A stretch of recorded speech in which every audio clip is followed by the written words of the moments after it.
हमारे जो मोटे मोटे मुद्दे थे, एक था नई दिल्ली विधानसभा के अंदर 15 दिसंबर के बाद से कल तक यानी कि 8 जनवरी तक 7 जनवरी तक 22 दिन में 5,500 वोट कटने के लिए आ गए हैं। टोटल वोट 1 लाख हैं नई दिल्ली विधानसभा में, और 5,500 मतलब 5.5% वोट कटने के लिए 22 दिन में, पिछले 22 दिन में आ गए हैं। उसके पहले नहीं आए थे इतने। तो जाहिर तौर पे ये वोट गड़बड़ हैं, ये एप्लीकेशंस गड़बड़ हैं।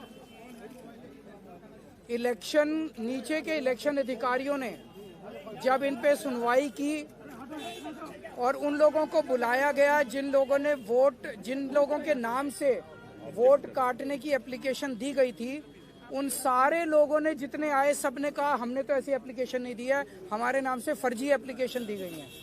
सब ने, जितने आए 89 लोगों ने अप्लाई किया है 5,500 एप्लीकेशन के लिए। उन 89 में से 18 लोग आए इलेक्शन कमीशन, 18 के 18 लोगों ने कहा कि हमने एप्लीकेशन नहीं दी।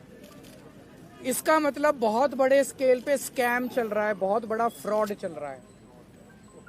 दूसरा, हमने कहा 15 दिसंबर से कल तक 13,000 नए वोट बनने के लिए, 1 लाख वोट की असेंबली है, छोटी सी असेंबली है, उसमें 13,000 नए लोग कहां से आ गए? 15 दिन में कहां से आ गए? पिछले 15 दिन में 13,000 नए वोट बनने की एप्लीकेशन आई है। जाहिर तौर पे ये यूपी और बिहार से ला के, यूपी आसपास के स्टेट से ला के फर्जी वोट बनवा रहे हैं ये लोग। तो हमने उनको ये कहा कि इस तरह के लार्ज स्केल पे एडिशन और डिलीशन हो रही है, तो 23,000 ये और 5,500 ये, 18.5% वोट अगर किसी विधानसभा की इधर से उधर कर दी जाएंगी तो फिर चुनाव थोड़ी है, फिर तो केवल तमाशा है, नाटक है। तीसरी चीज हमने कही कि नई दिल्ली विधानसभा के अंदर प्रवेश वर्मा जी खुलेआम जॉब कैंप लगा रहे हैं, रजिस्ट्रेशन कर रहे हैं, खुलेआम पैसे बांटे जा रहे हैं, खुलेआम हेल्थ कैंप में चश्मे बांटे जा रहे हैं। 15 जनवरी को उन्होंने ऐलान किया है कि जॉब फेयर लगाए जाएंगे। ये सारे के सारे इलेक्शन कमीशन की अलग अलग रूल्स और ऑर्डर्स के तहत, इंस्ट्रक्शंस के तहत, ये करप्ट प्रैक्टिसेस के तहत आता है।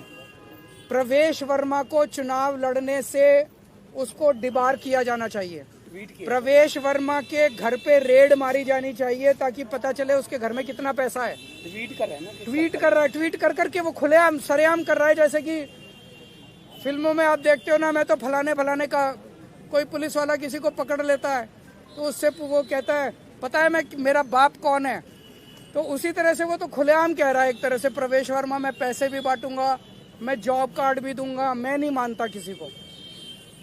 और हमने ये कहा है कि जो लोकल चुनाव अधिकारी हैं नई दिल्ली विधानसभा के, उन्होंने बीजेपी के सामने पूरी तरह से सरेंडर कर दिया है। वो उनके बीजेपी के सारे गलत कामों को फैसिलिटेट कर रहे हैं। हमें खुशी है, चुनाव आयोग ने हमें आश्वस्त किया है कि इन सब प्रैक्टिसेस को नहीं होने दिया जाएगा और सख्त से सख्त कार्रवाई की जाएगी। जो भी ज़रूरत है वो सारी कार्रवाई की जाएगी। हमें चुनाव आयोग पे भरोसा है और हम मानते हैं कि चुनाव आयोग इस पे सख्त एक्शन लेगा। आप कुछ ऐड करना? सर, किस तरह का एक्शन आपने, जो लोकल डीईओ है उनके खिलाफ क्या एक्शन सीख किया है? हमने एक्शन सीख किया है कि लोकल डीईओ और लोकल ईआरओ को सस्पेंड किया जाए और उनको वहां से हटाया जाए, ट्रांसफर किया जाए। क्योंकि दोनों, कल हमने लोकल डीईओ को और ईआरओ को कल 2 बजे या 3 बजे हमने एप्लीकेशन दी थी कि खुलेआम जॉब कैंप चल रहे हैं, खुलेआम ये सब करप्ट प्रैक्टिसेस चल रही हैं। उन्होंने कोई एक्शन नहीं लिया, उनकी हिम्मत ही नहीं एक्शन लेने की। Do you have any doubt on the fairness of election, the procedure so far? The practices which are going on are going to render the entire election process as a big farce. However, we have faith in Election Commission and we hope, as assured to us, that Election Commission will take strict action and bring the entire process on track. Thank you. Sanjay sir. Sir. और